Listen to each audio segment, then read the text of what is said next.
আসসালামু আলাইকুম। Chemistry inter চ্যানেলে সবাইকে স্বাগত।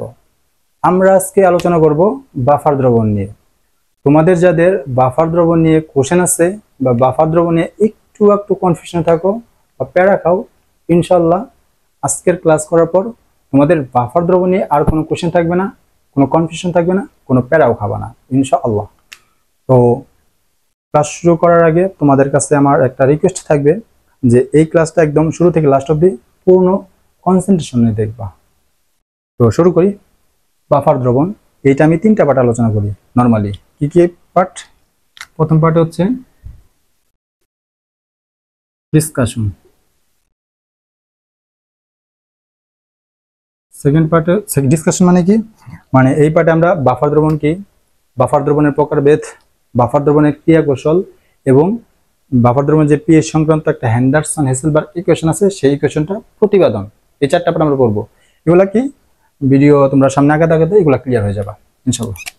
সেকেন্ড পার্টে আমরা বাফার দ্রবণের যে গাণিতিক প্রবলেমগুলো আছে সেগুলো সলভ করবো, ম্যাথ।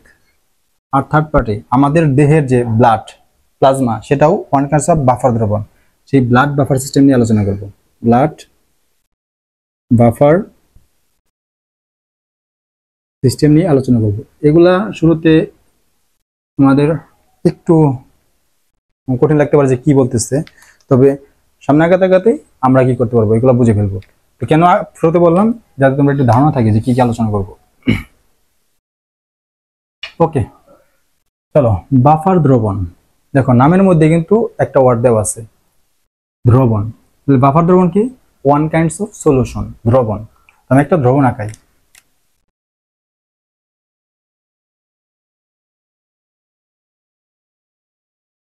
এটা একটা দ্রবণ।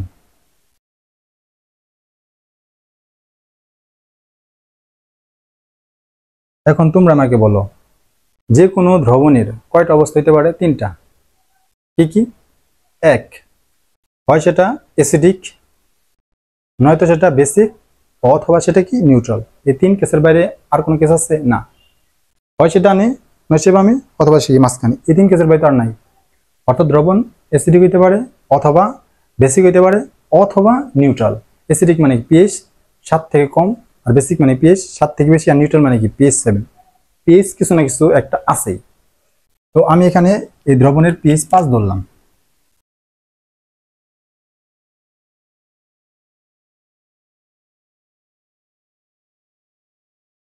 পিএইচ 5 ধরলাম।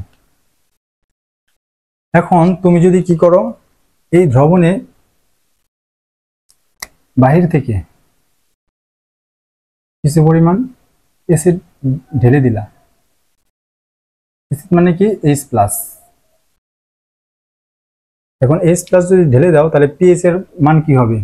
অবশ্যই পিএইচ এর মান কমে যাবে। আমরা জানি দুইটা চিহ্ন মানে কি অনেক বেশি কমে যাবে। তুমি অ্যাসিড দিতেছ, অনেক বেশি কমে যাওয়ার কথাই, কারণ আমরা জানি অ্যাসিডিক হইলে দ্রবণের পিএইচ কি কমে। সিমিলার হয়, অথবা তুমি যদি কি করো, এই দ্রবণে বেস অ্যাড করো, অথবা OH মাইনাস বেস অ্যাড করলা, তাহলে আবার কি হবে? তাহলে পিএইচ বেড়ে যাবে।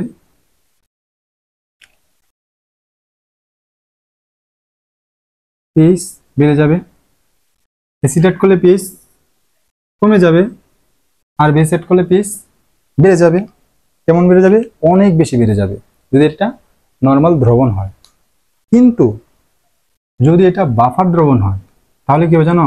যে পিএইচ 5, এই পিএইচ 5ই থাকবে, একদম 5ই থাকবে না, মানে প্রায় 5 থাকার চেষ্টা করবে। মানে পিএইচ খুব একটা চেঞ্জ হবে না, চেঞ্জ হবে কিন্তু খুবই কম, খুবই কম, খুব একটা চেঞ্জ হবে না। তাহলে আমরা কি বলবো? আমরা বলবো হচ্ছে কিন্তু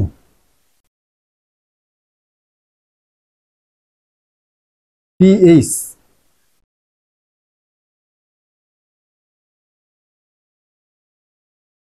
drastically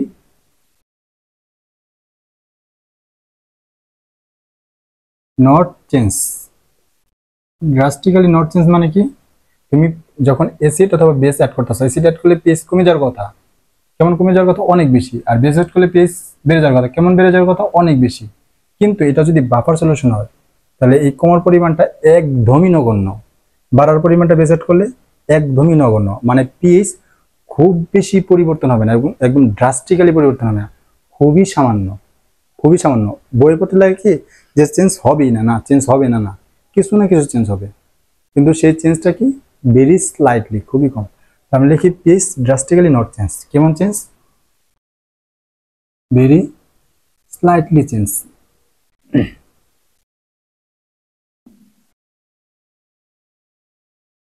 স্লাইটলি চেঞ্জ মানে খুব বেশি পরিবর্তন হবে না। অর্থাৎ তুমি কি বলতে পারো, পিএইচ যে 5 ছিল সেই 5ই থাকবে, মানে একদম 5 থাকবে না, ধরো 4.999 এরকম আছে। কেমন? যেমন যখন তুমি পিএইচ অ্যাসিড অ্যাড করলা তাহলে কমবে 4.999, 999 মানে কি 5 এর কাছে না, আবার পিএইচ বাড়বে, সেটা কেমন 5.01, খুব বেশি বাড়বে না এরকম। তাহলে বলি পিএইচ প্রায় কনস্ট্যান্ট। তাহলে কি লিখবা? কনস্ট্যান্ট। পিএইচ কনস্ট্যান্ট বলা যায়। এই যে যেই দ্রবণের এরকম ক্ষমতা আছে যে তুমি অ্যাসিড অ্যাড করার পর অথবা বেস অ্যাড করার পরও তার পিএইচ, যে নিজস্ব পিএইচ আছে সেই পিএইচ পরিবর্তন করতে দেয় না, স্থির রাখে, যেই দ্রবণের ক্ষমতা আছে সেই দ্রবণকে বলে বাফার দ্রবণ। কিন্তু এখানে একটা কন্ডিশন, তুমি যে অ্যাসিড অ্যাড করতেছো, বেস অ্যাড করতেছো, যেটার পরিমাণ হতে হবে সামান্য। কেমন? সামান্য। কেন সামান্য? তুমি যদি 1 বস্তা অ্যাসিড অথবা 1 বস্তা বেস ঢেলে দাও তখন তো পিএইচ অবশ্যই চেঞ্জ হবে। এবং তাই আমি বলতেছি কন্ডিশনটা কি, অ্যাসিড অথবা বেস অ্যাড করবা, কিন্তু সেটার পরিমাণ কত? খুবই সামান্য পরিমাণ অ্যাসিড বা সামান্য পরিমাণ বেস অ্যাড করবা, তাহলে পিএইচ খুব একটা বেশি পরিবর্তন হবে না, প্রায় স্থির থাকবে চেঞ্জের পরিমাণ। সেটাকে বলে বাফার দ্রবণ। তো ডেফিনেশনে কি লিখবা? ডেফিনেশন মানে কি? সংজ্ঞা।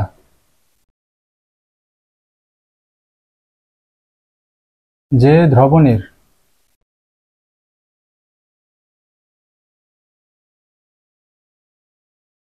সামান্য পরিমাণ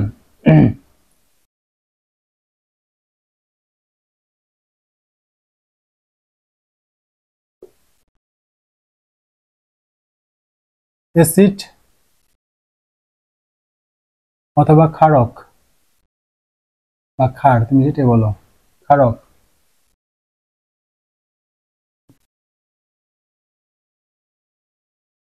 যোগ করা হলে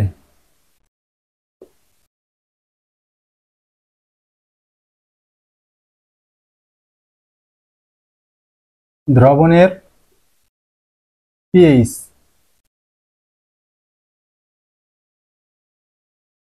খুব বেশি পরিবর্তন হয় না,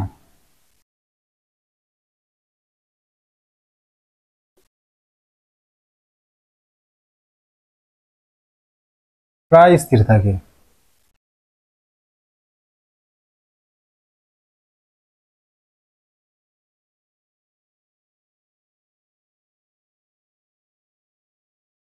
তাকে কি বলে?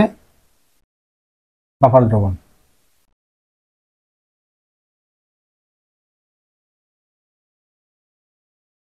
তাকে বলা হয় বাফার দ্রবণ, এখানে লিখে দিলাম, তাকে বলা হয় বাফার দ্রবণ। ওকে, তো বাফার দ্রবণ বুঝলাম। এই বাফার দ্রবণের প্রকারভেদ। বাফার দ্রবণ 2 প্রকার হয়। কয় প্রকার? 2 প্রকার।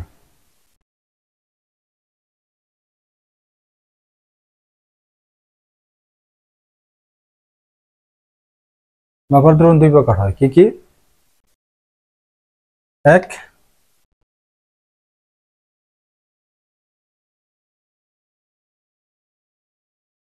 অম্লীয় বা কি ইংলিশে বলে অ্যাসিডিক বাফার।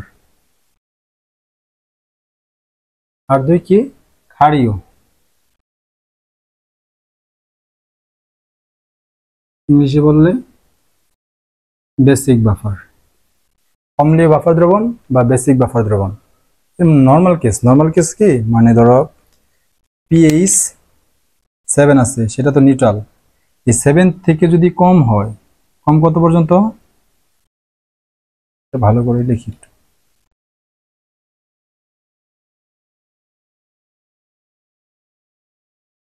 হচ্ছে নিউট্রাল। এই 7 থেকে যদি কম হয় কত পর্যন্ত? 0 পর্যন্ত। তাহলে সেটা হচ্ছে কি অ্যাসিডিক বাফার। আর 7 থেকে যদি বেশি হয় কত পর্যন্ত? 14 পর্যন্ত, সেটা কি বাফার? Basic buffer.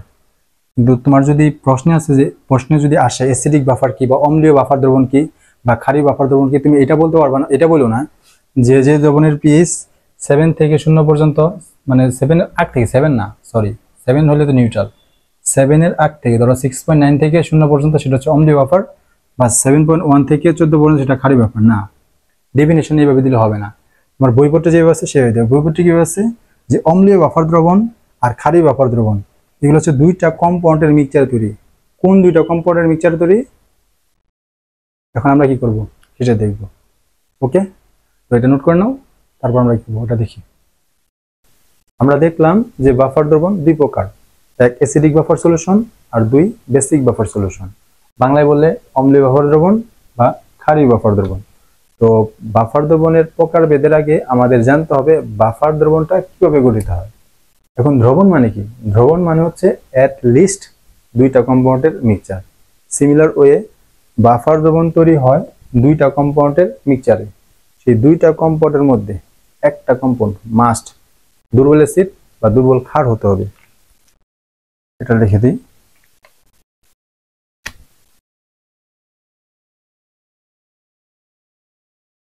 দুর্বল অ্যাসিড বা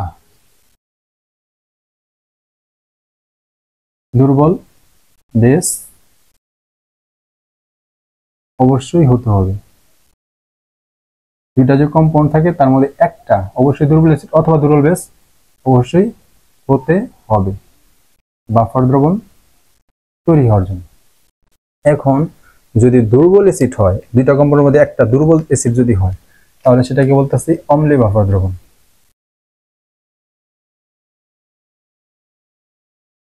দুর্বল অ্যাসিড। আর দুইটা কম্পাউন্ডের ভিতরে যদি একটা দুর্বল ক্ষার হয়, সেটা হচ্ছে দুর্বল ক্ষারক, এটা হচ্ছে বেসিক বাফার দ্রবণ। এখন একটা কম্পাউন্ড দ্বারা তো আর দ্রবণ হয় না, দুইটা, এখানে একটা একটা করে লিখছি, তাহলে আরেকটা কি? অম্লীয় বাফার দ্রবণের ক্ষেত্রে আসি দুর্বল অ্যাসিড এর সাথে আরেকটা যে কম্পাউন্ড হবে সেটা হচ্ছে এই দুর্বল অ্যাসিডের যে অনুবন্ধী ক্ষারক আছে, সেই অনুবন্ধী ক্ষারকের লবণ। কি বললাম? এই দুর্বল অ্যাসিড মানে তার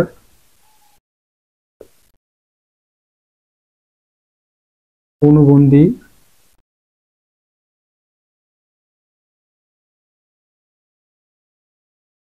ক্ষারকের লবণ। এখন অনুবন্ধী ক্ষারক কি আসো আমরা একটু বুঝাই। দুর্বল অ্যাসিড একটা এক্সাম্পল হিসেবে আমি নেই, CH3COOH ইথানোয়িক অ্যাসিড, এটা হচ্ছে দুর্বল অ্যাসিড। দুর্বল অ্যাসিড কি হয়?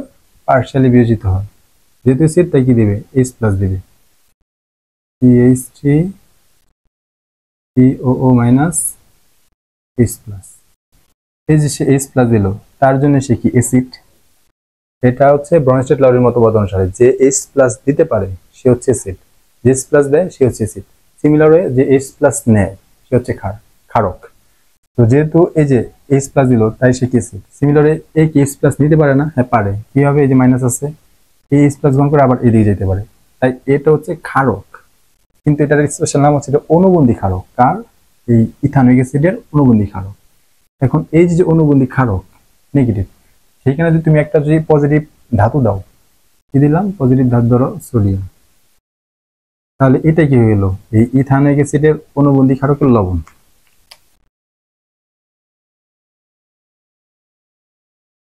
তো আমরা পাইলাম কি? এই যে ইথানোয়িক অ্যাসিড আর তার অনুবন্ধী ক্ষারকের লবণ, এই দুটার যে মিক্সচার, এটাকে আমরা কি বলতে পারি? বাফার, অম্লীয় বাফার দ্রবণ। দুইটা কম্পাউন্ড, তার মধ্যে একটা হচ্ছে দুর্বল অ্যাসিড আর একটা কি? ওই দুর্বল অ্যাসিডের অনুবন্ধী ক্ষারকের লবণ। তো এই জিনিসটা আরেকভাবে বলা যায়, এই যে অনুবন্ধী ক্ষারক লবণ এটা আসলে কিভাবে গঠিত হয়। তো এই লাইনটা লেখো,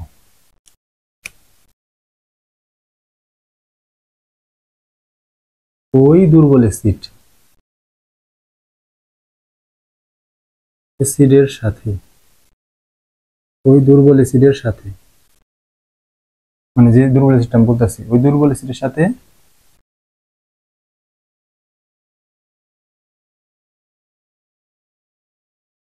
শক্তিশালী বেস এর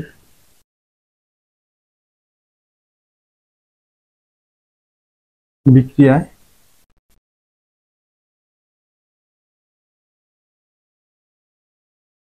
উৎপন্ন লবণ। এই ভাষাটা তোমাকে বোঝাই।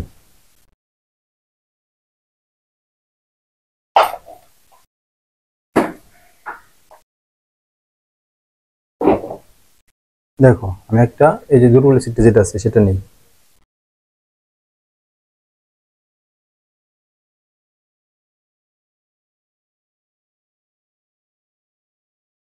CH3COO6 এটা কি দুর্বল অ্যাসিড, আমি লিখলাম উইক অ্যাসিড। এর সাথে কি নিব, শক্তিশালী বেস, স্ট্রং বেস। স্ট্রং বেসের একটা এক্সাম্পল আমরা ধরলাম সোডিয়াম হাইড্রোক্সাইড, এটা হচ্ছে কি স্ট্রং বেস SB।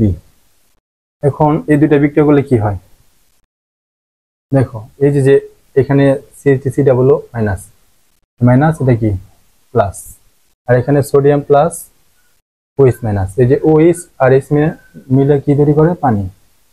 ভাগবাই কি পোর্শন থাকে, ভাগবাই থাকে হচ্ছে CH3COO আর সোডিয়াম, যেটা আমরা শুরুতে লিখছিলাম CH3COO Na। তার মানে কি, একটা উইক অ্যাসিড মানে দুর্বল অ্যাসিড, এই দুর্বল অ্যাসিডের সাথে একটা শক্তিশালী ক্ষারক মিলে একটা লবণ তৈরি হয়। সেই লবণ আর এই দুর্বল অ্যাসিডের মিক্সচার কি করতেছে, অম্লীয় বাফার দ্রবণ। ওকে, এখন আমরা ক্ষারী বাফার দ্রবণের ক্ষেত্রে আসি। তো ক্ষারী বাফার দ্রবণ কি, দুর্বল ক্ষারক অবশ্যই থাকতে হবে, সাথে কি থাকতে হবে, ওই দুর্বল ক্ষারকের যে অনুবন্ধী অ্যাসিড আছে তার লবণ। লিখি লিখি তার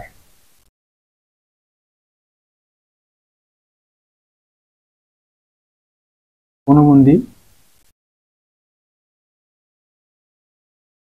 অ্যাসিডের লবণ। তো এক্সাম্পল হিসেবে আমরা একটা দুর্বল ক্ষারক নিই, আমাদের অতি পরিচিত NH4OH অ্যামোনিয়াম হাইড্রোক্সাইড, এটা হচ্ছে উইক বেস। এর সাথে কি নিবা, মানে লিখি এর হচ্ছে এই দেখো এখানে হচ্ছে যে পজিটিভ আছে না, পজিটিভ, এটা হচ্ছে পজিটিভ আর এটা কি নেগেটিভ। এই OH টা সরাই দিয়ে একটা আরেকটা নেগেটিভ পাঠানো, এটা ক্লোরিন। এটা কি অনুবন্ধী অ্যাসিডের লবণ। কত ব্যাখ্যা করলাম না, সিমিলার কেস। দেখো এখানে হাইড্রোজেন দেয়, এই হাইড্রোজেন সরে কি করছে, একটা পজিটিভ ধাতু আনছে, এটাই তার অনুবন্ধী ক্ষারকের লবণ। সিমিলার ওয়ে যে অ্যামোনিয়াম হাইড্রোক্সাইড, এখানে OH, এটা তো ক্ষারক, OH মাইনাস দেয়, তো OH মাইনাস জায়গায় অন্য একটা নেগেটিভ পাঠানবা, সেটা কি, যে ক্লোরিন আনলাম। এটা কি এই দুর্বল এর হচ্ছে যে অনুবন্ধী অ্যাসিড আছে তার লবণ। তো এই দুইটার মিক্সচারকে বলতেছি কি আমরা বেসিক বাফার সলিউশন। সিমিলারে কিন্তু তুমি আবার লিখতে পারো, কি লিখতে পারো, ওই যে এটা, যে ওই দুর্বল ক্ষারক, দুর্বল বেস এর সাথে, দুর্বল বেসের সাথে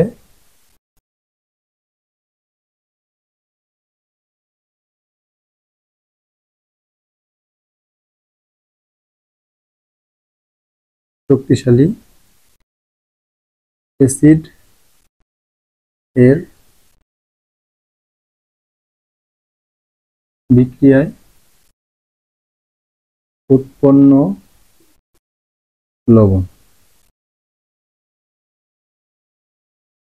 মানে কি, দুর্বল ক্ষারক এবং দুর্বল ক্ষারকের সাথে একটা লবণ থাকবে, সেই লবণটা কিভাবে উৎপন্ন হয়, দুর্বল বেস এবং স্ট্রং অ্যাসিডের বিক্রিয়ায় উৎপন্ন লবণটা।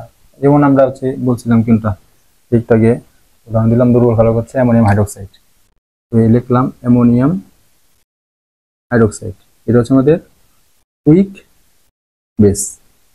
এর সাথে কি নিব, একটা স্ট্রং অ্যাসিড, আমাদের অতি পরিচিত স্ট্রং অ্যাসিড হচ্ছে হাইড্রোক্লোরিক অ্যাসিড, স্ট্রং অ্যাসিড।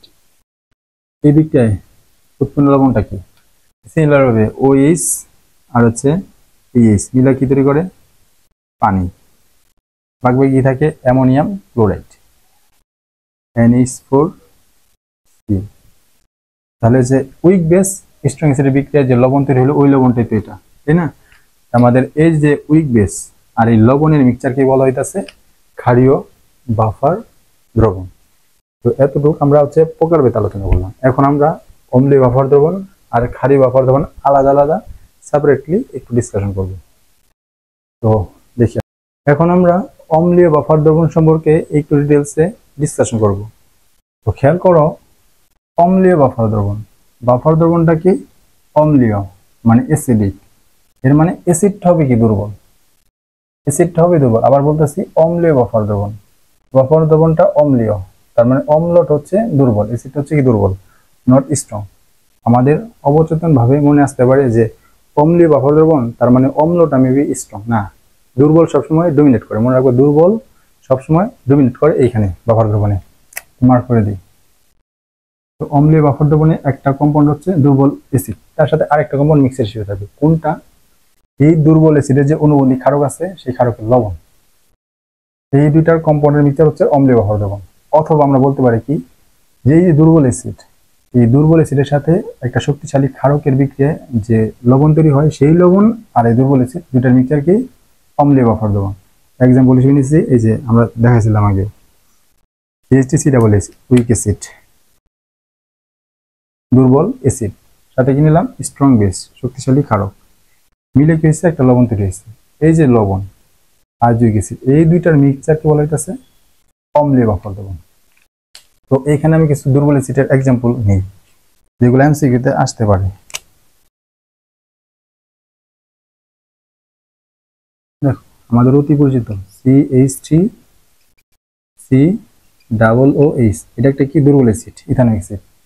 তার কনজুগেট সল্ট, এটা কি? CH3COONA, মানে যে হাইড্রোজেন যেটা দান করে সেখানে কি করবা? একটা ধাতু দিয়ে দেবা, সেটা কি হয়ে গেল?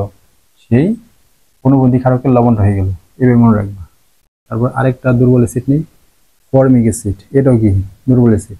এই যে হাইড্রোজেন, সেখানে কি দিবা? ধাতু দিবা, HCOONA, এটা একটা কি? অম্লীয় বাফার দ্রবণ। তাহলে H2CO3, কার্বনিক অ্যাসিড। এখানে দেখো কয়টা হাইড্রোজেন আছে? দুইটা, কিন্তু একটাকে কি করবা? প্রতিস্থাপন করবা, NHCO3। এই দুইটার মিক্সচার কি? অম্লীয় বাফার দ্রবণ। এরপর হাইড্রোজেন সালফাইড, কয়টা হাইড্রোজেন আছে? দুইটা, কয়টার প্রতিস্থাপন করবা? একটা, NHS, এটাও কি একটা? এইগুলো তো হচ্ছে অনুবন্ধী ক্ষারকের লবণ। তারপর হচ্ছে HCN, হাইড্রোজেন সায়ানাইড, এটাও কি? দুর্বল অ্যাসিড। হাইড্রোজেনটা কি করবা? সোডিয়াম দ্বারা প্রতিস্থাপন করবা, বা পটাশিয়াম দ্বারা প্রতিস্থাপন করতে পারো, অর্থাৎ আলটিমেটলি মেটাল হতে হবে। তারপরে হচ্ছে হাইড্রোজেন ফ্লোরাইড, এটাও কি? দুর্বল অ্যাসিড। হাইড্রোজেনটা প্রতিস্থাপন করো, সোডিয়াম ক্লোরাইড হয়ে গেল। তারপরে H3PO4, এটাও কি? দুর্বল অ্যাসিড। হাইড্রোজেন প্রতিস্থাপন করো, কয়টারে? দুইটারে, একটারে, NH2PO4। তিনটা হাইড্রোজেন, এখন দুইটা, মানে একটারে প্রতিস্থাপন করছে। এই প্রত্যেকটাই হচ্ছে অম্লীয় বাফার দ্রবণের এক্সাম্পল। তো এমসিকিউতে দিয়ে দিতে পারে যে কোনটা নিচের অম্লীয় বাফার দ্রবণ। মনে রাখবা, কনজুগেট সল্ট আর যে অ্যাসিড, এই দুইটার মধ্যে হাইড্রোজেনের ডিফারেন্স থাকবে এক, হাইড্রোজেনের ডিফারেন্স থাকবে এক। দেখো, তিনটা, একটা, চারটা, চারটা হাইড্রোজেন, এখানে কয়টা? তিনটা, অর্থাৎ একায় চার, এখানে তিন, একটা হাইড্রোজেন ডিফারেন্স। সিমিলারলি এখানে দুইটা হাইড্রোজেন, এখানে একটা হাইড্রোজেন, এক ডিফারেন্স, দুইটা হাইড্রোজেন, একটা হাইড্রোজেন, দুইটা, একটা, একটা, শূন্য, একটা, শূন্য, তিনটা, দুইটা, অর্থাৎ একটা হাইড্রোজেন ডিফারেন্স থাকলে সেটা হচ্ছে কি? বাফার দ্রবণ। তো এখানে লেখা রাখি বাফার দ্রবণ চেনার টেকনিক।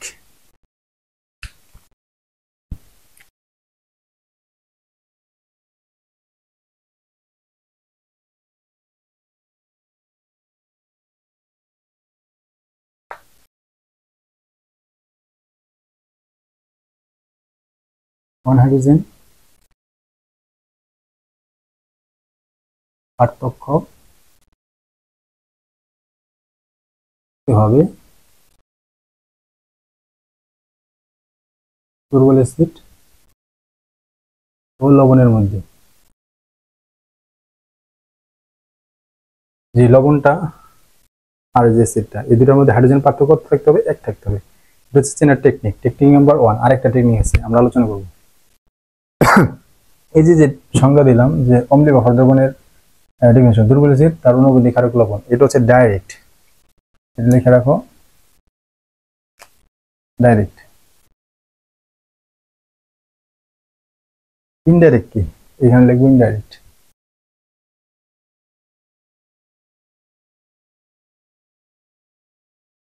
তো দুর্বল অ্যাসিড আর তার অনুবন্ধী ক্ষারক লবণের যে মিক্সচার, সেটা হচ্ছে অম্লীয় বাফার দ্রবণ। সিমিলার ওয়ে আমি যদি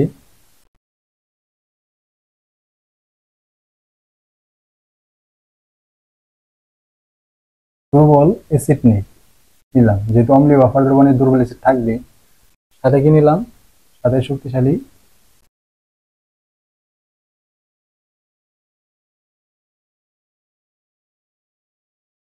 এবং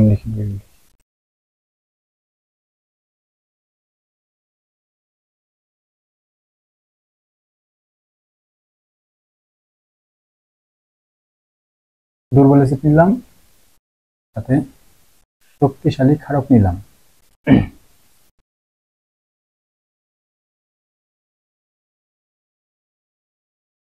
প্রশ্ন হলো, এই দুইটার মিক্সচার কি অম্লীয় বাফার দ্রবণ হবে? হ্যাঁ হবে, যদি কি হয়, যদি দুর্বল অ্যাসিডের পরিমাণ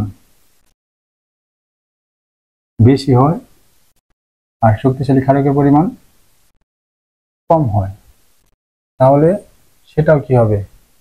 অম্লীয় বাফার দ্রবণ হবে। কিভাবে হবে আসলে দেখি, একটা এক্সাম্পল নিই। তো আমরা একটা দুর্বল অ্যাসিড কি নেই, ইথানোয়িক অ্যাসিড, আমাদের পরিচিত। একটা শক্তিশালী ক্ষার সোডিয়াম হাইড্রোক্সাইড নিলাম, দুইটা বিক্রিয়া করবে, বিক্রিয়া করে কি তৈরি করে? CH3 COO প্লাস H2 বিক্রিয়া আশা করি আমরা পারি অলরেডি। তো এখন তুমি কি করলাম, একদম শুরুতে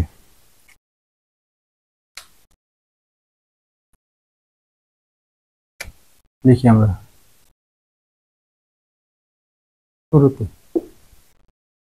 শুরুতে তুমি এই ইথানোয়িক অ্যাসিড নিচ্ছ ধরো 5 মোল, আর সোডিয়াম হাইড্রোক্সাইড নিচ্ছ 1 মোল। আমাদের ডেফিনেশন মতে যে দুর্বল অ্যাসিডের পরিমাণ বেশি হতে হবে আর শক্তিশালী ক্ষারকের পরিমাণ কম হতে হবে। ইথানোয়িক অ্যাসিড 5 মোল, আর এটা কি শক্তিশালী ক্ষারক, এটা কি 1 মোল কম।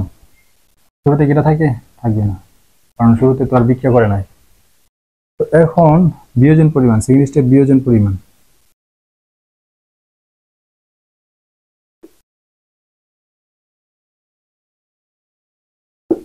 মানে কতটুকু চেঞ্জ হয়।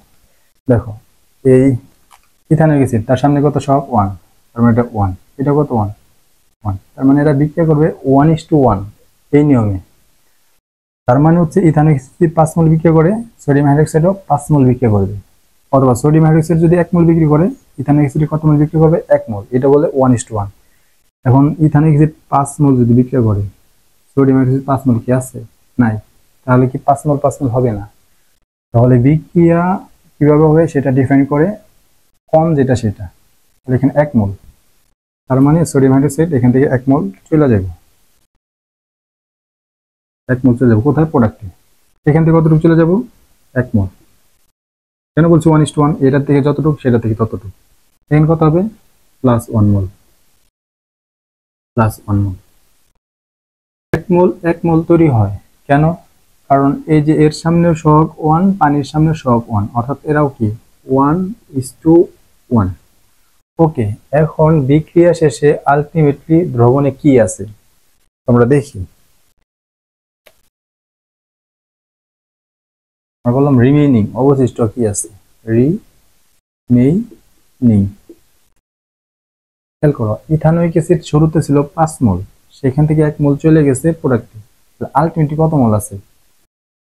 4 মোল।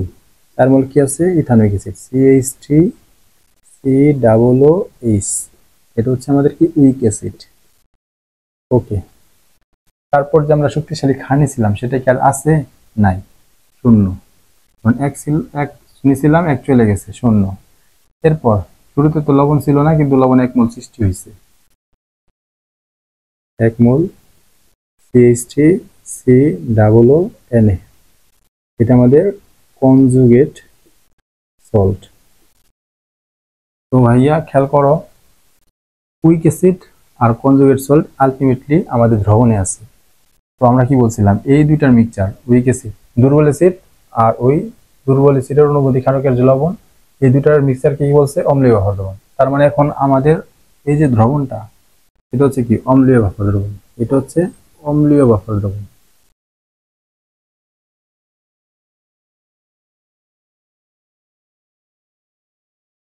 আবারও বলি, দুর্বল অ্যাসিড শক্তিশালী ক্ষারকের মিক্সচারকে কখনো অম্লীয় বাফার দ্রবণ বলে না।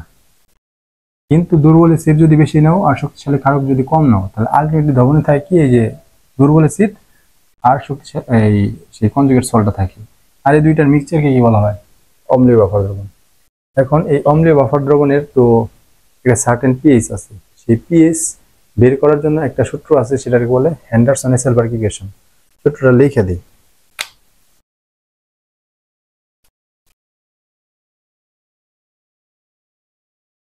pH equal to pKa log n salt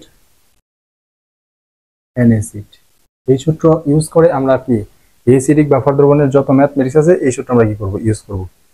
তো এটা একটু বক্স করি, দুবারের সূত্র পরিচয়টা একটু আমি বলি। দেখো তো, সূত্রের মধ্যে পিএইচ আছে, পিকে আছে, ওকে। পিএইচ বের করবো, পিকে কে এর ভ্যালু দেওয়া থাকতে পারে, পিকে এর ভ্যালু দেওয়া থাকতে পারে, তারপর log N salt N acid. Ultimately এখানে খেয়াল করার বিষয়, উপরে কি এন সল্ট মানে লবণ, নিচে কি এন অ্যাসিড, অ্যাসিডের মূল নিচে, আর উপর হচ্ছে সল্টের মূল উপরে। আমাদের সমীকরণ লাগতেছে লবণ আর অ্যাসিডের। তো তোমার যদি প্রশ্নে লবণ আর অ্যাসিড এই মিক্সচার অনুযায়ী বাফার দ্রবণ দেয়, তাহলে কি করবা? সরাসরি সূত্র ইউজ করবো। আমি লিখে দিই,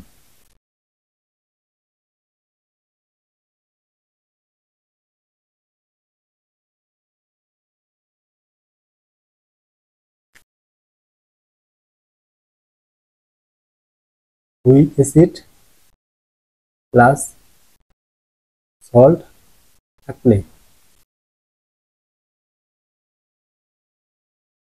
সরাসরি সূত্র প্রয়োগ করব এইভাবে। আবার দেখো, ইনডাইরেক্টলি বলছি না যে দুর্বল অ্যাসিডের পরিমাণ বেশি, শক্তিশালী ক্ষারকের পরিমাণ কম, এইভাবে যদি থাকে তাহলে লিখি week acid plus strong base, এই কম্বিনেশনটা যদি থাকে তখন আমি কি হবে? পিএইচ বের করব। তখন আমি কিভাবে বের করব? এই যে যে শুরুতে বিয়োজন পরিমাণ রিমেনিং, এই মেথড ইউজ করে আমরা কি করলাম? উইক অ্যাসিড আর কনজুগেট সল্ট বের করলাম। দেন আমরা কি সূত্র বসাবো। তাই আমি বলবো কি, উইক অ্যাসিড আর স্ট্রং বেস থাকলে উপরের মেথড প্রয়োগ করে এটা কি করব? এই যে বের করব। উপরের মেথড প্রয়োগ করে এন সল্ট এন অ্যাসিড বের করব। দেন আমরা কি করব? এই সূত্র প্রয়োগ করব। ওকে, এটা তোমরা কি করো? তুলে নাও। এরপর দেখো, এটা যদি তুলে শেষ হয়ে যায়, আমরা কি করব? ক্ষারী বাফার দ্রবণ আলোচনা করব। এটার মধ্যে আমরা আলোচনা করি।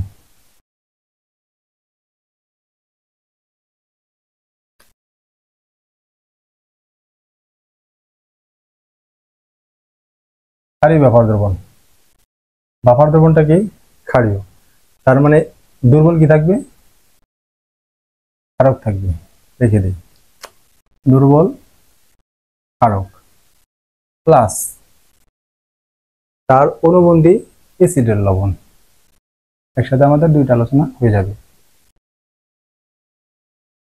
অ্যাসিডের লবণ, তো কি বলছি? দুর্বল, এখান তো দুর্বল অ্যাসিড হবে না, এখন কি এই দুর্বল ক্ষারকের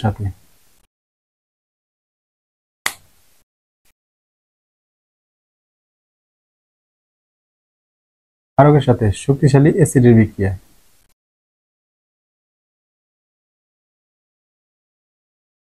উৎপন্ন লবণ আর এই দুর্বল ক্ষারক, এই দুইটার মিক্সচারকে কি বলা হয়? ক্ষারী বাফার দ্রবণ।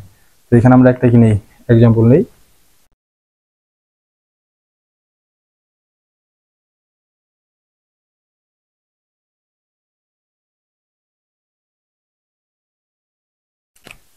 আমাদের দুর্বল ক্ষারক হচ্ছে কি অ্যামোনিয়াম হাইড্রোক্সাইড, এটা হচ্ছে আমাদের উইক বেস, সাথে কি strong acid HCl, strong acid. এই দুটোর মিক্সচারে কি তৈরি হয়, পানির তৈরি হয়, যে H প্লাস আর OH মাইনাস, এই দুইটা মিলে পানি তৈরি হচ্ছে, আলটিমেটলি থাকলে কি অ্যামোনিয়াম ক্লোরাইড। অ্যামোনিয়াম ক্লোরাইড, এই যে আমাদের সল্ট, আর এই যে আমাদের কি এই বেস, উইক বেস, এই দুইটার মিক্সচার কি বলতেছে ক্ষারীয় বাফার দ্রবণ। তো এখানে আমরা লিখে দিই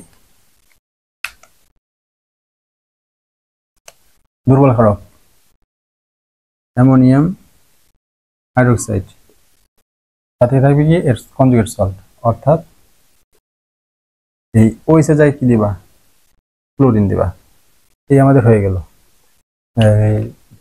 ডাইরেক্ট ডেফিনেশন। এরপর ইনডাইরেক্ট, এখন দুর্বলের পরিমাণ কি থাকবে বেশি, দুর্বল কি ক্ষারক, আমরা কি লিখবো অ্যাসিড না,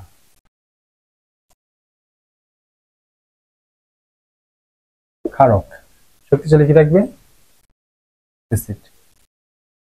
এই দুইটার কম্বাইন্ড কি আমরা ক্ষারীয় বাফার দ্রবণ বলতে পারবো যদি দুর্বল ক্ষারকের পরিমাণ কি হয়, বেশি হয়।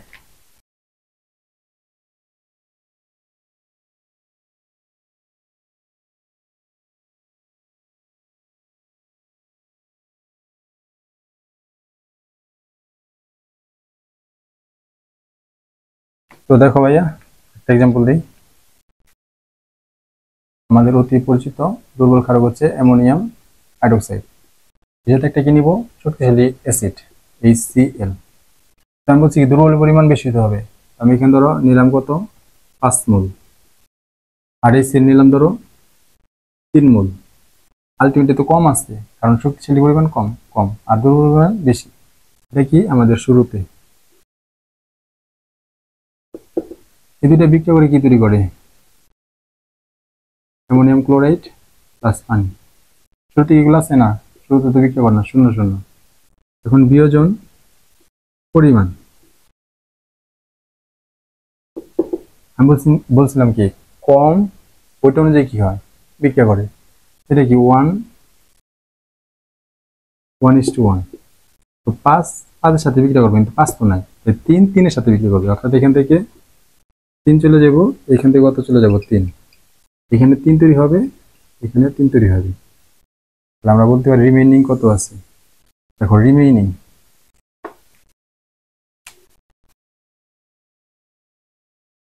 অবশিষ্ট,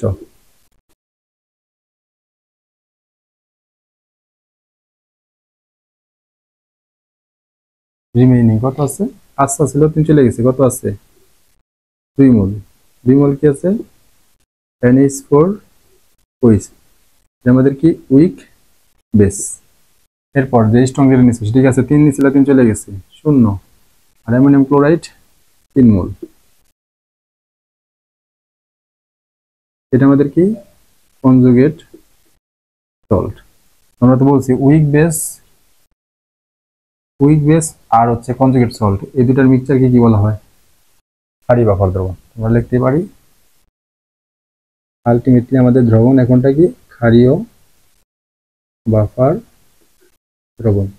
আবার বলি দুর্বল ক্ষারক আর শক্তিশালী অ্যাসিডের মিশ্রণকে কখনো ক্ষারীয় বাফার দ্রবণ বলা হয় না, বলা হয় কোনটাই ক্ষারীয় বাফার দ্রবণ, দুর্বল অ্যাসিড আর ওই দুর্বল অ্যাসিডের যে কনজুগেট সল্টটা আছে সেটা, দুর্বল অ্যাসিডের অনুবন্ধী অ্যাসিডের যে লবণ, সেটাকে বলা হয় ক্ষারীয় বাফার দ্রবণ।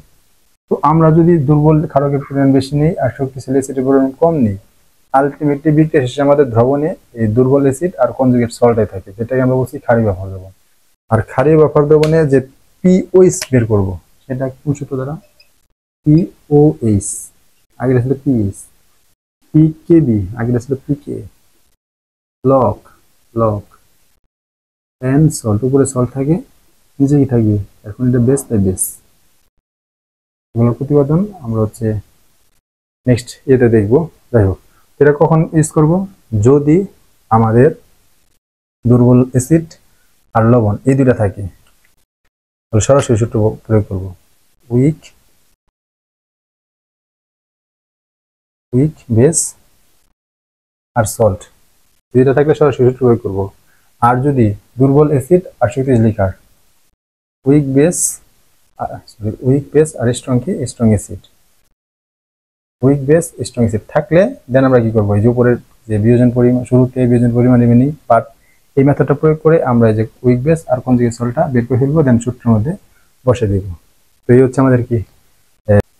এরপর দেখো বাফার দ্রবণ থেকে যেভাবে এমসিকিউ আসে, তো কিছু অপশন দেওয়া থাকে, অপশন দেওয়ার পর বলে যে নিচের কোনটি বাফার দ্রবণ বা নিচের কোনটি বাফার দ্রবণ নয়। তো নর্মালি দুই টাইপের আসে।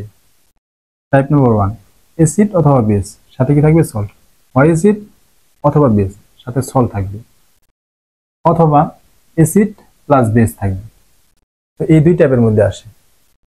তো অ্যাসিড অথবা বেস প্লাস সল্ট থাকলে তখন আমরা কিভাবে ডিফাইন করব, অ্যাসিড অথবা বেস সাথে সল্ট, এর মধ্যে হাইড্রোজেন পার্থক্য 1 হতে হবে, 1 হইলে সেটা হচ্ছে বাফার দ্রবণ, আর 1 না হইলে সেটা বাফার দ্রবণ নয়। এখানে কিছু অপশন দিয়ে রাখছি, আমরা ডিফাইন করব কোনটা বাফার দ্রবণ কোনটা বাফার দ্রবণ নয়। তো এই যে অ্যাসিড সাথে কি সল্ট, তার মানে টাইপ নাম্বার 1। আমরা এখানে হাইড্রোজেনের পার্থক্য করব। হাইড্রোজেনের কয়টা, 3টা, একটা 4টা হাইড্রোজেন, আর এখানে কয়টা, 3টা। তো ওকে, এটা কি বাফার দ্রবণ, হাইড্রোজেন পার্থক্য 1, 2 আর 1, হ্যাঁ এখানে 2টা, এখানে একটা, 4টা, 4 H4 H, 5টা, আর এখানে কি 4টা, হ্যাঁ পার্থক্য 1। হাইড্রোজেন 2টা, হাইড্রোজেন 1টা, ওকে পার্থক্য 1। হাইড্রোজেন 1টা, হাইড্রোজেন নাই, পার্থক্য 1। হাইড্রোজেন 2টা, হাইড্রোজেন নাই, মানে এখানে হাইড্রোজেন হচ্ছে 2টা আর এখানে হাইড্রোজেন 0, তাহলে পার্থক্য কত হলো 2, তার মানে এটা বাফার দ্রবণ না, ইজি। এরপর এখানে হাইড্রোজেন 2টা, এখানে হাইড্রোজেন 1টা, ওকে পার্থক্য 1, বাফার দ্রবণ। হাইড্রোজেন 1টা, হাইড্রোজেন 0, ওকে বাফার দ্রবণ। হাইড্রোজেন 1টা, হাইড্রোজেন নাই, একটা হাইড্রোজেন ডিফারেন্স, বাফার দ্রবণ।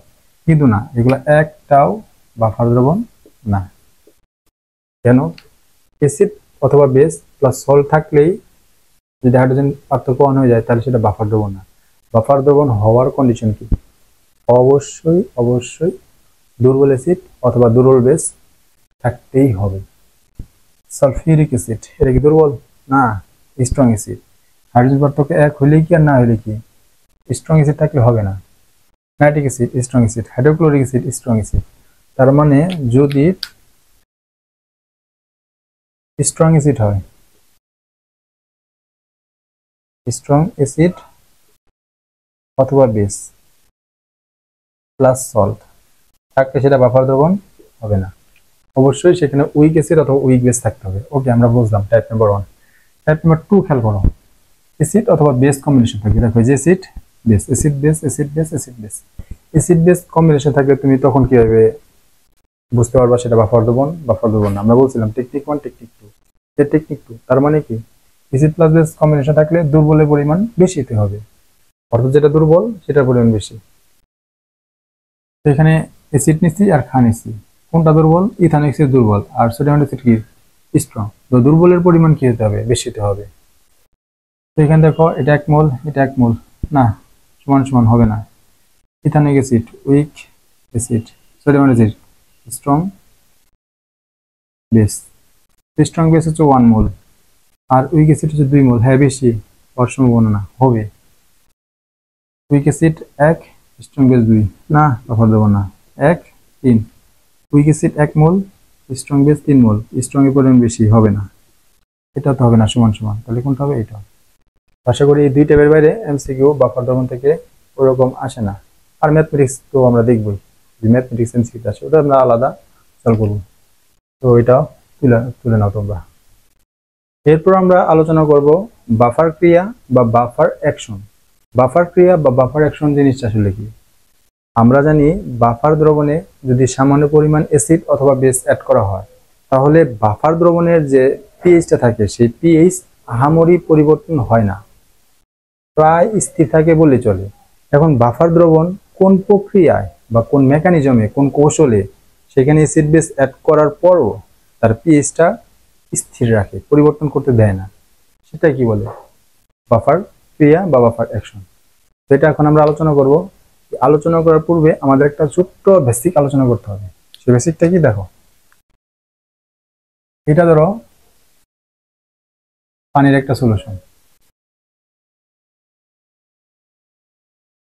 আমরা জানি এটা যদি বিশুদ্ধ পানি হয় তাহলে এর পিএইচ হবে 7। তুমি যদি এইখানে অ্যাসিড অ্যাড করো, অ্যাসিড সে ধরো HCl, তাহলে পিএইচটা কি করবে, 7 থেকে কমে যাবে। অ্যাসিড অ্যাড করলে পিএইচ কমে যায় আমরা জানি। তো এখন কেন কমে, পিএইচ কমতে হলে কি হতে হয়, এই HCl তুমি যখন অ্যাড করবা HClটা কি হয়ে যায় জানো, H প্লাস Cl মাইনাস বিয়োজিত হয়ে যায়। যদি বিয়োজিত হয় তাহলেই পিএইচ কমবে, আদারওয়াইজ কমবে না। মানে কি, তুমি HCl অ্যাড করলা, দ্রবণে HCl হিসেবেই রয়ে গেল, তাহলে পিএইচ চেঞ্জ হবে না। কেন, কারণ পিএইচ মানে কি, পিএইচ মানে হচ্ছে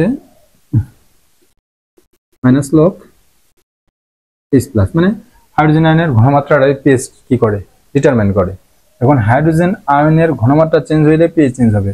হাইড্রোজেন আয়নের ঘনমাত্রা বাইরে গেছে, পিএইচ কমে যাইব, আর হাইড্রোজেন আয়নের ঘনমাত্রা কমে গেছে, পিএইচ বাইরে যাইব। রাসায়নিক সম্পর্ক। এখন তুমি HCl অ্যাড করলা, HCl হিসেবে থাকলো, HCl থেকে H প্লাস বিয়োজিত অবস্থায় আসলো না, তাহলে পিএইচ এর কোনো প্রকার চেঞ্জ হবে না। আমি বলতে চাচ্ছি যে পিএইচ এর পরিবর্তন হতে হলে তুমি যে অ্যাসিড অথবা বেস অ্যাড করো সেটা বিয়োজিত হতে হবে। যদি বিয়োজিত না হয় তাহলে পিএইচ এর বা পিওএইচ এর কোনো প্রকার পরিবর্তন হবে না। এটাই। এখন আসো আমাদের মেকানিজমে।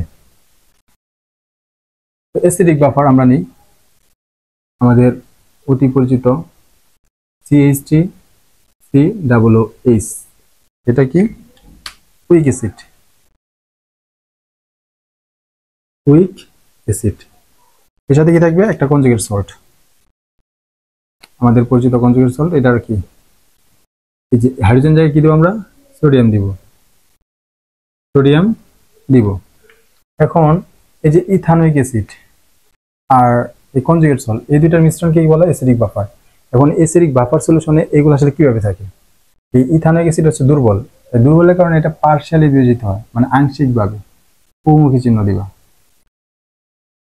CH3COO মাইনাস, আর হাইড্রোজেন প্লাস। আর এই যে সল্ট, এটা হচ্ছে স্ট্রং সল্ট, মনে রাখবা সল্ট সবসময় এটা স্ট্রং হয়, শক্তিশালী, স্ট্রং সল্ট। ফলে এটা পুরোপুরি বিয়োজিত হয়ে যায়, মানে কোনো সাম্যাবস্থা থাকে না, দ্বিমুখী চিহ্ন হবে না, একমুখী। তুমি যদি 100 নাও, 100 গিয়েছে, প্রোডাক্টে কনভার্ট হয়েছে, বিয়োজিত হয়ে গেছে, CH3COO মাইনাস Na প্লাস। এইভাবে আসলে কি দ্রবণে এরা এক্সিস্ট করে। এখন তুমি কি করলা, এটা তো বাফার দ্রবণ, অ্যাসিডিক বাফার দ্রবণ। এখানে তুমি কি করলা, ক্ষার অ্যাড করলা। প্রথমে আমরা ক্ষারই দেখাই, ওএইচ। ওএইচ মানে কি, বেস,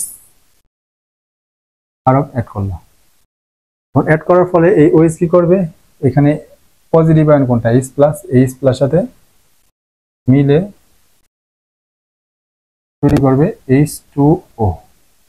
পানি, পানি হচ্ছে তড়িৎ, মানে মৃদু তড়িৎ বিশ্লেষ্য, উইক ইলেকট্রোলাইট, দুর্বল, এটা কি হবে না, বিয়োজিত হবে না। তো কি লিখে রাখবা,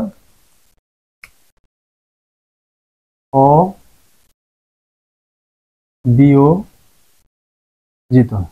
আর আমরা শুরুতে আলোচনা করছি, যদি কম্পাউন্ড বিয়োজিত না হয় তাহলে সেখান থেকে H প্লাস আসতেছে না, তো পিএইচ এর কোনো প্রকার চেঞ্জ হবে না। তুমি যে OH অ্যাড করলা সেটা কি আর OH হিসেবে আছে না, দ্রবণে অ্যাড করার ফলে H প্লাস সাথে মিশ্রিত হয়ে একটা কম্পাউন্ড সৃষ্টি করলো যেটা অবিয়োজিত, তাহলে OH আর OH হিসেবে নাই, সেটা কম্পাউন্ডে চলে গেছে। তো বেস অ্যাড করার ফলে আমাদের পিএইচ চেঞ্জ হচ্ছে না। কিন্তু দেখো H প্লাস OH এর সাথে মিলে পানি তৈরি হয়েছে, তাহলে H প্লাস কি এখান থেকে কমে গেল না, H প্লাস কমলে সেটা তো পিএইচ এর চেঞ্জ, তাই না, মানে পিএইচ বাইরে যাবো, H প্লাস কমলে পিএইচ বাইরে যাবো। কিন্তু পিএইচ H প্লাস যখন কমছে, এটা তো সাম্যাবস্থা, সাথে সাথে লার সাথে নীতি অনুযায়ী কি করবে, সাম্যাবস্থা ডান দিকে সরে যতটুকু কমছে ততটুকু কি করে ফেলায়, পূরণ করে ফেলে। কিন্তু আমি যে কথা বললাম পূরণ করে ফেলে সম্পূর্ণ, এখানে একটু খেয়াল করবা, সম্পূর্ণ পূরণ করতে পারে না। ওকে, এরপর আসো কি বলতে চাইছি পরে বুঝতে পারবা। তারপর তুমি কি করলা, অ্যাসিড অ্যাড করলা। অ্যাসিড মানে কি H প্লাস, অ্যাসিড অ্যাড করলা। এই H প্লাস এই যে নেগেটিভ, এর সাথে মিশ্রিত কি তৈরি করবে,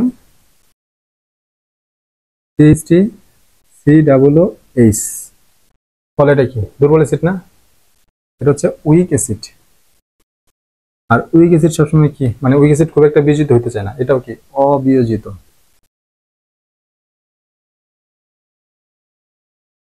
অবিয়োজিত মানে কি, ওই যে তুমি যে H প্লাস অ্যাড করছো সেটা তার H প্লাস হিসেবে নাই, এর সাথে মিলে অবিয়োজিত অবস্থা হয়ে গেছে, একটা কম্পোজিটিভ করছে, ফলে H প্লাস দ্রবণে নাই, তাই পিএইচ এর কি হচ্ছে না, চেঞ্জ হচ্ছে না।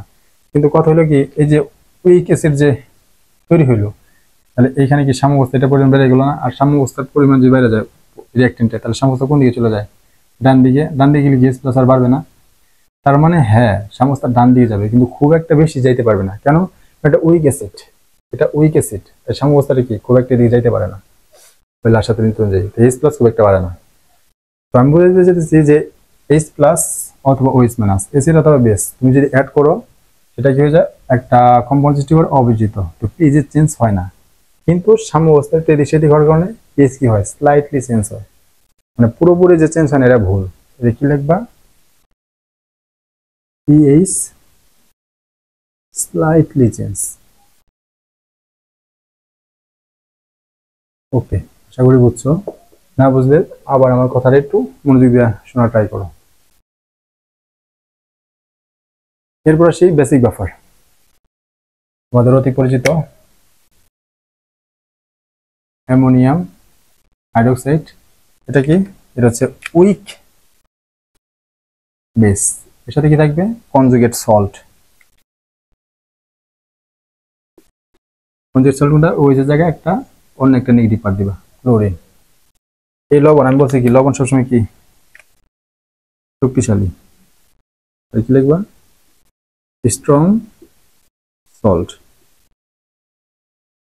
এখন এই অ্যামোনিয়াম হাইড্রোক্সাইড যে দুর্বল, তাই কি হবে, পার্শিয়ালি বিয়োজিত হবে, NH4 প্লাস OH মাইনাস। আর এটা স্ট্রং, তাই কি হবে, পুরোপুরি বিয়োজিত, NH4 প্লাস Cl মাইনাস।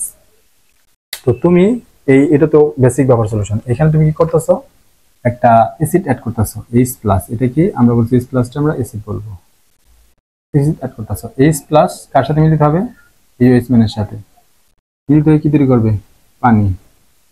যেহেতু এটা কি উইক ইলেকট্রোলাইট, ইলেকট্রোলাইট, এই যেহেতু উইক দুর্বল, তাই এটা কি কি অবস্থা থাকে, অবিয়োজিত। আর অবিয়োজিত হলে পিএইচ এর কোনো প্রকার চেঞ্জ হবে না। তুমি যে H প্লাস দিলা, H প্লাস হিসেবে আর দ্রবণে নাই, এটা পানিতে কনভার্ট হয়ে গেছে। আর OH মাইনাস যে কমে গেল H প্লাস সাথে কম্বাইনের ফলে, এটা কি করবে, এর সাম্যাবস্থা পূরণ করবে। আবার বলতেছি পুরোপুরি পূরণ করতে পারে না, পুরোপুরি পারলে তাহলে কি হইতো না, পিএইচ এর কোনো প্রকার চেঞ্জ হইতো না। কিছু মানে বইপত্রে লেখে কি যে একদমই চেঞ্জ হয় না, মানে পিএইচ স্থির থাকে না, একদমই যে স্থির থাকে এমন না, কিছুটা হইলেও চেঞ্জ হয়, এটা মনে রাখবো। তো খুব বেশি চেঞ্জ হয় না। ওকে, তারপর কি করলাম, তুমি ধরো বেস প্লাস অ্যাড করছি, তারপর আমরা কি অ্যাড করবো, OH মাইনাস, বেস অ্যাড করলাম, বেস অ্যাড করার ফলে NH4 সাথে মিলে কি তৈরি করবে, NH4OH। এটা কি আমরা জানি, এটা হচ্ছে উইক বেস। যেহেতু উইক বেস, এটা কি অবস্থা থাকবে, অবিয়োজিত, দুর্বল অবিয়োজিত অবস্থা।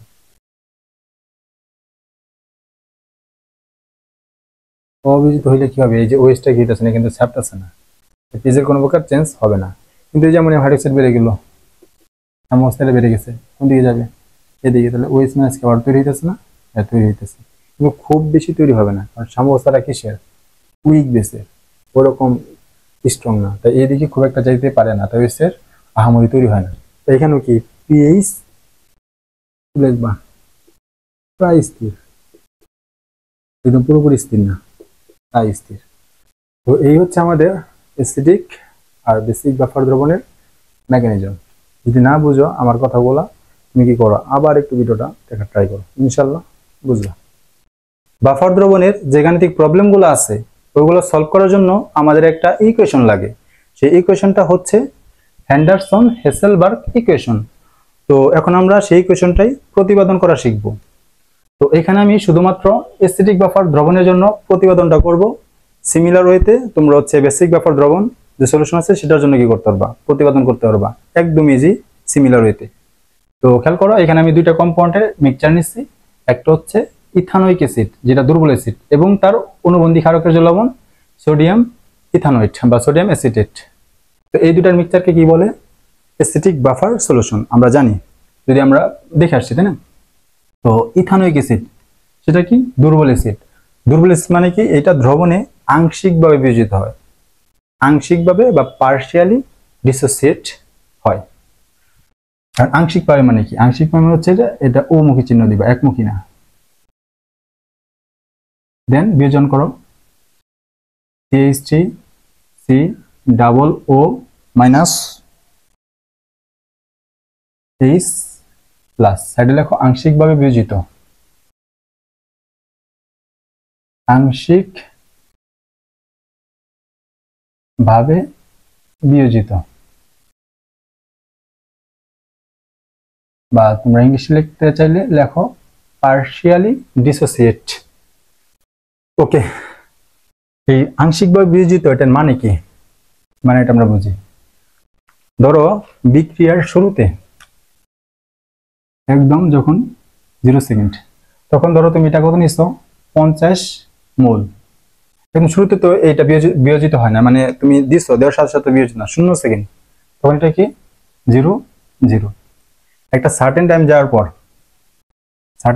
পর, দিলাম কত, টি ইকুয়াল টু টি, যেহেতু কিছু না মানে পার্শিয়ালি বিয়োজিত হচ্ছে, অর্থাৎ সাম্যাবস্থা অর্জন হবে।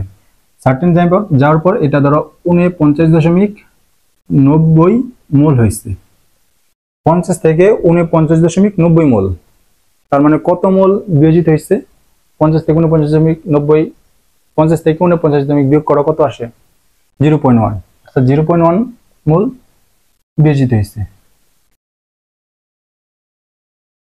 হয়েছে, ওকে, এটা হচ্ছে দেখো তুমি 50 নিছো, সেখানে 49.90 মানে অধিকাংশ পরিমাণ রিঅ্যাকট্যান্ট সাইডে পড়ে রয়েছে, অল্প পরিমাণ কি হয়েছে, বিয়োজিত হয়েছে, এটারে বলে কি আংশিকভাবে বিয়োজিত। ওকে, আর এই যে CH3COONA সোডিয়াম অ্যাসিটেট, যেটা হচ্ছে এই অ্যাসিডের যে ক্ষারক আছে, অনুবন্ধী ক্ষারক, তার লবণ।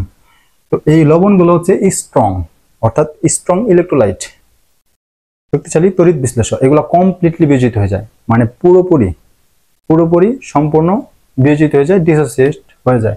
তো চিহ্নটা কি দিবা, একমুখী। এগুলোকে মুছে দিই, একমুখী মানে পুরোপুরি বিয়োজিত। CH3 COO minus Na plus, লেখো সম্পূর্ণ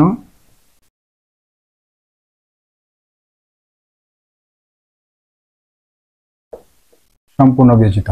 ওকে, সম্পূর্ণ বিয়োজিত মানে কি, এটা তোমার বোঝাই। T ইকুয়াল টু 0 সেকেন্ড, এটা 50 মোল নিছো, শুরুতে তো এটা বিয়োজিত হয় না, তাই 0 0। T equal to T second, মানে একটা সার্টেন টাইম যাওয়ার পর দেখবা 50 আর 50 নয়, কত হয়ে গেছে, 0। তাহলে কি পরিমাণ বিয়োজিত হয়েছে, 50 থেকে 0 পড়ছে, মানে 50 যে ছিল সম্পূর্ণ 50 করে চলে গেছে, এই বিয়োজিত অবস্থা চলে গেছে। তাহলে এখানে লেখো 50, এখানে লেখো 50। এর মানে হচ্ছে দেখো আর রিঅ্যাকট্যান্ট সাইডে নাই, সম্পূর্ণ প্রোডাক্ট সাইডে চলে গেছে, এটা হচ্ছে সম্পূর্ণ বিয়োজিত। আর এখানে দেখো 50 ছিল 49.90, অধিকাংশ পরিমাণ রিঅ্যাকট্যান্ট সাইডে রয়ে গেছে, এটা বলে আংশিকভাবে বিয়োজিত। তো একটা জিনিস খেয়াল করার মতো বিষয়, এই দুইটাই কিন্তু একই দ্রবণে। ধরো যখন এই লবণটা ছিল না, তখন বিয়োজিত অবস্থাটা এরকম ছিল, কিন্তু যখন এই লবণটা থাকবে দ্রবণে, তখন একটা ইফেক্টের সৃষ্টি হবে।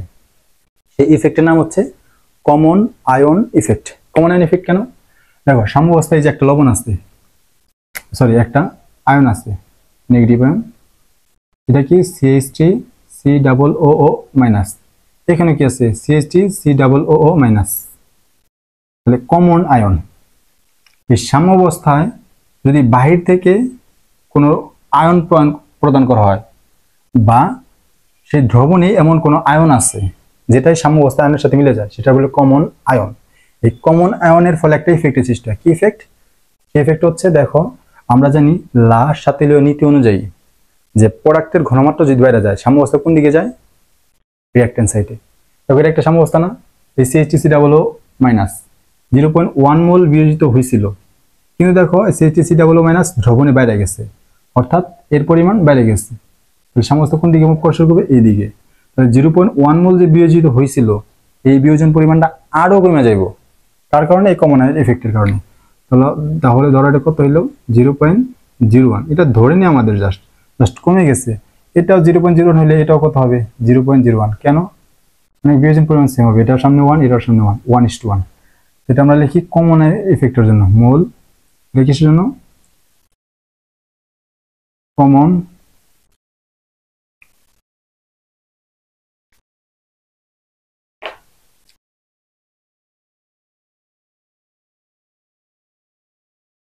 আয়ন ইফেক্টের জন্য। ওকে, যদি এই সিএইচটি ডাবল এন লবণটা না থাকতো তাহলে বিয়োজন পরিমাণটা হইতো এইরকম। যেহেতু এটা আছে দ্রবণে, কমন আয়নের দেখা দিল, তাই এরকম ভাবে বিয়োজিত হয়। 0.01 মোল বিয়োজিত হয়েছে, তাহলে এখন কত আছে? অর্থাৎ এখানে আছে 49.99 মোল। মানে আগে 49.90 ছিল, এখন 49.99, মানে আরো বেশি পরিমাণ রিঅ্যাকট্যান্ট সাইডে রয়ে গেল। খুবই খুবই খুবই কম পরিমাণ বিয়োজিত হয়েছে কমন আয়ন ইফেক্টের ফলে। এটা আমরা লিখি টি ইকুয়াল টু টি। দেখো এখন তাহলে বিয়োজন পরিমাণটা কি? এটা শুরু, এটা টি ইকুয়াল টি, এটা কিন্তু আর এক্সিস্ট নাই, যেহেতু কমন আয়ন ইফেক্টে দেখা দিচ্ছে আমাদের এটা আর এটা আছে। ওকে, তো যেহেতু এটা একটা সাম্যাবস্থা, আর সাম্যাবস্থায় আমরা জানি একটা ধ্রুবক থাকে, সেটা হচ্ছে সাম্য ধ্রুবক, সাম্যাঙ্ক, আমরা কেপিকিসি জানি। কিন্তু অ্যাসিড বেজের সাম্যাবস্থায় সেটা আর কেপিকিসি থাকে না, বা সাম্যাঙ্ক বলে না, সেটা একটা স্পেশাল নাম আছে। অ্যাসিডের ক্ষেত্রে অ্যাসিড ডিসোসিয়েশন কনস্ট্যান্ট বা অ্যাসিড বিয়োজন ধ্রুবক, আর ক্ষারের ক্ষেত্রে বেস ডিসোসিয়েশন কনস্ট্যান্ট বা বেস ক্ষারক বিয়োজন ধ্রুবক। তো যেহেতু অ্যাসিড, তাই আমরা কি লিখবো? কে এ। এই কে এটা দেখো লিখি আমরা,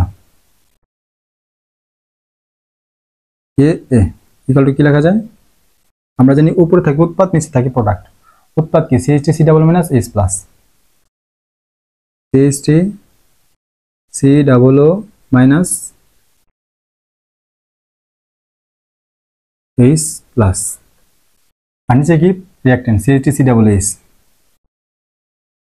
তাহলে আমরা যে কে এর সমীকরণটা লিখলাম, সেটা কি দেখে? সাম্যাবস্থার সমীকরণটা দেখি, এই সমীকরণটা বা এই রিঅ্যাকশনটা দেখি। ওকে, তাহলে কে কখন থাকবে? সাম্যাবস্থা থাকলে। এখানে কে আছে? না, সাম্যাবস্থা নেই। এখানে যদি সাম্যাবস্থা নেই, এখানে কে নেই, এখানে সাম্যাবস্থা আছে, তাই এখানে কে। তাহলে কে কার জন্য? সাম্যাবস্থার জন্য। এই যে লাইনটা যে বলতেছে, এটা খুবই গুরুত্বপূর্ণ। অনেকের একটা মানে ভুল কনসেপ্ট আছে এখানে, তো আমরা এই কনসেপ্টটা ক্লিয়ার করবো সঠিকভাবে। এই কে এটা কার জন্য? সাম্যাবস্থার জন্য। তার মানে এই দেখো সিএইচটি ডাবল এইচ, এটা কার পরিমাণ? এই যে সিএইচটি ডাবল এইচ সাম্যাবস্থা, যে 49.90, এটা তো এগুলো সব কিন্তু সাম্যাবস্থা, এগুলো সব সাম্যাবস্থা। এই সাইডে যা থাকবে সব সাম্যাবস্থা। 49.90 সিএইচটি আর কোথাও আছে না, এটা। এখন আমাদের একটা ধারণা কি, যে কে হচ্ছে সাম্যাবস্থার জন্য। ওকে, তাহলে CHT double O minus H plus, এটা কোন মান? এই যে সিএইচটি ডাবল ও এইচ থেকে যে সিএইচটি ডাবল ও মাইনাস আর এইচ প্লাস আছে, সেই মানটা। এটা আমার ধারণা, কারণ কি এটা আমরা সাম্যাবস্থাতে লিখছি, এই সাম্যাবস্থা থেকে। তার মানে এই সিএইচটি ডাবল মাইনাস এটা হবে এইটা, আর এইচ প্লাস এটা হবে এটা না। এই আয়নগুলা যে সিএইচটি ডাবল এইচ থেকে আসা ঘনমাত্রা গুলো হবে না, এটা হচ্ছে দ্রবণে উপস্থিত ঘনমাত্রা। এটা লেখো, এগুলা কি? দ্রবণে উপস্থিত ঘনমাত্রা। এগুলো সিএইচটি ডাবল এইচ থেকে আসতে হবে এমন না। এই সিএইচটি ডাবল মাইনাস যে আসছে, তুমি যদি বাইরে থেকে সিএইচটি ডাবল এইচ প্রয়োগ করো, সেটাও এখানে ইনক্লুড হবে। ওকে, এখন এই CHT C double O minus, এখন এটা কোন জায়গা থেকে আসছে, এখান থেকেও আসছে এইখান থেকেও আসছে, এটা দুইটাই ইনক্লুড হবে এই সাম্যাবস্থার জন্য। কিন্তু এই যে মানগুলা সেইগুলার দ্রবণে যে আছে সেইগুলা, তাহলে এইচ প্লাস দ্রবণে এটাই আছে, তো এইটাই সিএইচটি সি ডাবল এইচ দ্রবণে এটা আছে এইটাই, এইটা সিএইচটি সি ডাবল এস এটা এইখানেও আছে এইখানেও আছে। তো এটা আমি একটু সাইড করে লিখে রাখি যাতে তোমরা একটু মনে রাখতে পারো। CHT C double H plus CHT C double NA থেকে আসা। ওকে, এই সিএইচটি সি ডাবল এন সেটা হচ্ছে সিএইচটি সি ডাবল এইচ এবং সিএইচটি সি ডাবল এনএ উভয় থেকে আসে, কারণ এটা উভয় থেকেই আসছে। ওকে, এখন আমরা এই হেন্ডারসন-এসেলবার্গ ইকুয়েশন হচ্ছে পিএইচ সমীকরণের না, পিএইচ এর একটা ইকুয়েশন। তো পিএইচ করার জন্য আমরা এইচ প্লাসটা কি করব, আলাদা করব। পিএইচ বের করার জন্য এইচ প্লাস আলাদা করি, এখানে দেখেন এটা লিখেছি H plus equal to K এ।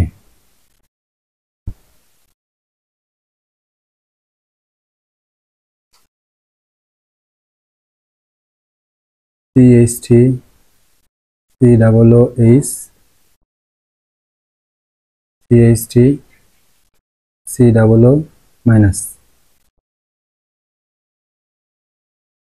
তো দেখো এই যে পরিমাণগুলো এটা কোন অবস্থায়, সাম্যাবস্থায়, এটা কোন অবস্থায়, সাম্যাবস্থায়। যখন তুমি কে এ লিখবা তখন এই যা আছে প্রোডাক্টে রিঅ্যাকটেন্টে সব সাম্যাবস্থায়, এই যে প্লাস এটাও কি সাম্যাবস্থায়, সব সাম্য।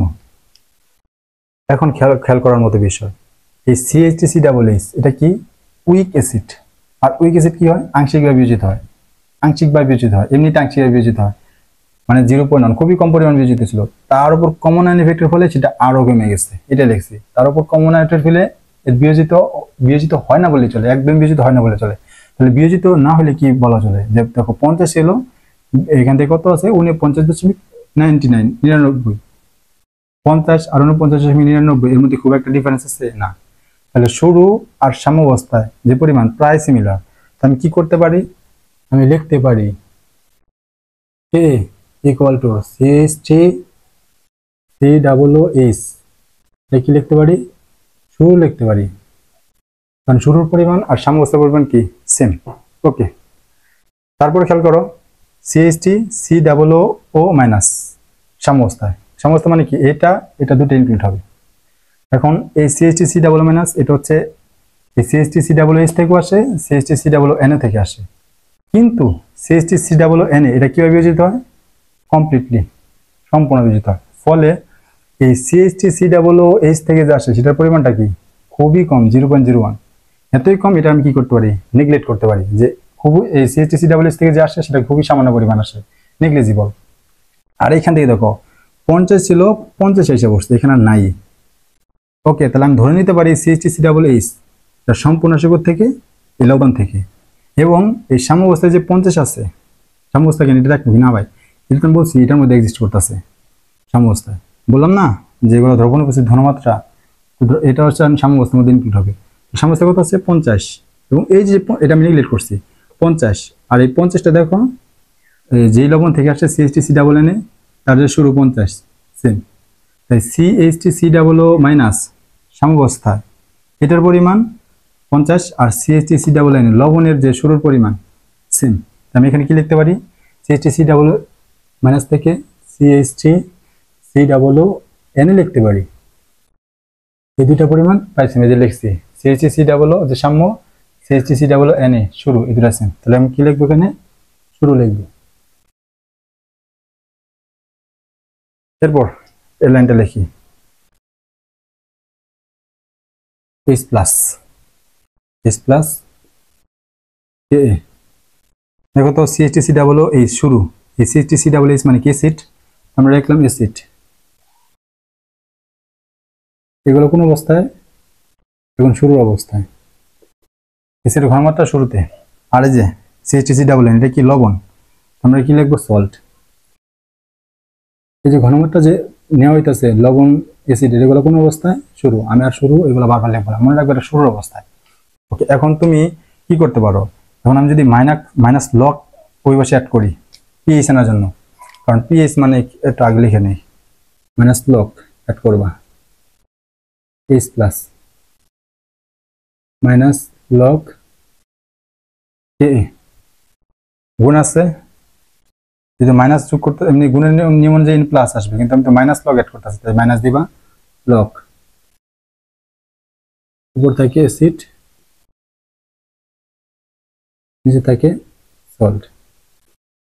ওকে, এখন একটা নিয়ম দেখো, আমরা জানি কি, দেখো ধরো আমি পি জিআর লিখলাম, সিস্টেম দেখো পিটা হবে ছোট হাতের আর জিটা হবে বড় হাতের, জি আর লিখলাম গোলাম রাব্বি, আমার নাম গোলাম রাব্বি তাই গোলাম রাব্বি লিখলাম। ওকে, ইকুয়াল দিলাম, এটা মানে কি হবে জানো, মাইনাস লগ আর পি এর সাথে যেটা আছে জি আর ব্র্যাকেটে জি আর, অন্য কথা কি বলতে পারি, মাইনাস লগ জি আর থাকলে পি লেখায় জি আরটা কি উপরে চলে যাব, তাই যে মাইনাস লগ এইচ তাহলে পি এর উপরে এইচটা চলে যাব, তার মানে কি দাঁড়ালো পি এইচ, পি এর উপর না সরি পি এর সাথে এইচটা, পিটা স্মল লেটার এইচটা বড়, অনেক এটা ভাবে যে পি এইচ, এটাও ভুল, পি পাওয়ার দিলা এটাও ভুল, হবে কি পি ছোট হাতের এইচটা বড় হাতের পাশাপাশি। ওকে, এগুলো মুছি, পি এইচ ইকুয়াল টু দেখো মাইনাস লগ কে, তাহলে কি হবে পি কে, যে মাইনাস দিয়ে আমি প্লাস দিলাম সৌন্দর্যের জন্য, মাইনাসটা একটু আমাদের কাছে অকট লাগে তাই প্লাস দিলাম, লগ লিখলাম, তাহলে কি হয় মাইনাস জায়গায় যে প্লাস লিখতে সল্টটা যাবে উপরে এসিডটা যাবে নিচে, এই সল্টটা লিখি উপরে এসিডটা লিখবো নিচে, এটা হচ্ছে সেই হেন্ডারসন হেসেলবার্গ ইকুয়েশন, হেন্ডারসন হেসেলবার্গ ইকুয়েশন এটাই, কিন্তু আমরা এইভাবে শিখবো না, কারণ আমাদের মৌলের হিসাব নিকাশ সহজ হয়, ঘনমাত্রা থেকে মৌলের হিসাব নিকাশটা সহজ হয়। তো তুমি যদি কি করো একটু খেয়াল করো, এই উভয় পাশে আয়তন দ্বারা গুণ করো ভি ইন্টু ভি, কোনো সমস্যা আছে, ভি তো কাটাই, আবার তুমি কি জানো C equal to N by V, তাহলে এন ইকুয়াল টু কি সি ভি, ঘনমাত্রাকে যদি ভি দ্বারা গুণ করো তাহলে কি পাও মোল পাও, তাহলে তুমি কি লিখতে পারো, লিখতে পারো P H equal to P K A PHP k plus log, এখন এই যে সল্টের যে ঘনমাত্রা ছিল আয়তন গুণ, তাই কি লিখতে পারো এন লেখা নিচে লিখবো সল্ট, মানে সল্টের মোল সংখ্যা, এন লেখা নিচে লিখবো কি অ্যাসিড, এই যে লিখলাম এটা আমাদের হেন্ডারসন হেসেলবার্গ ইকুয়েশন।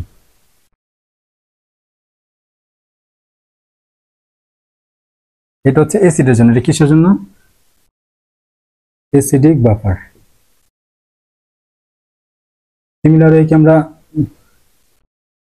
সিমিলারলি কি বেসিক বাফার জন্য করতে পারবো না, বেসিক বাফার করতে পারবো, কি করতে পারবো পি এসে যায় কি বসাবা পি ওইস, বেসিক যেহেতু পি কে যায় কি বসাবা P K B, log salt N সল্টই থাকবে,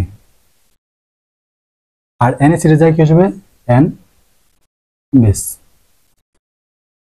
এটা আমাদের জন্য বেসিক বাফার সলিউশনের জন্য হেন্ডারসন হেসেলবার্গ ইকুয়েশন। দেখা যায় কিনা বোঝা যাইতেছে না, আমি বলি P OH equal to P S হলো P OH equal P K B, K হচ্ছে অ্যাসিডের জন্য ডিসোসিয়েশন কনস্ট্যান্ট আর কেবি হচ্ছে বেজের জন্য dissociation constant, log N salt আছে সল্ট, এখানে এন সল্ট, এন অ্যাসিড আছে এটা কি আসবে এন বেজ আসবে, এই হচ্ছে আমাদের হেন্ডারসন হেসেলবার্গ ইকুয়েশন। এই দুইটা ইকুয়েশন ব্যবহার করে বাফার দ্রবণের যত ম্যাথ আছে সবগুলো কি করা যায় সলভ করা যায়। তো পরবর্তী ভিডিওতে আমরা কি করব সেই বাফার দ্রবণের ম্যাথগুলো সলভ করব। তো সবার কাছে একটা আন্তরিক অনুরোধ থাকবে যে যারাই নতুন আমার এই ভিডিওগুলো দেখতেছো, তোমার যদি সামান্য হেল্প হয় তাহলে আমার চ্যানেলটা সাবস্ক্রাইব করে দিয়ে আমাকে মোটিভেট করো, যাতে আমি তোমাদের পাশে এই কাজগুলো করে থাকতে পারি। ওকে, সবাই ভালো থাকো।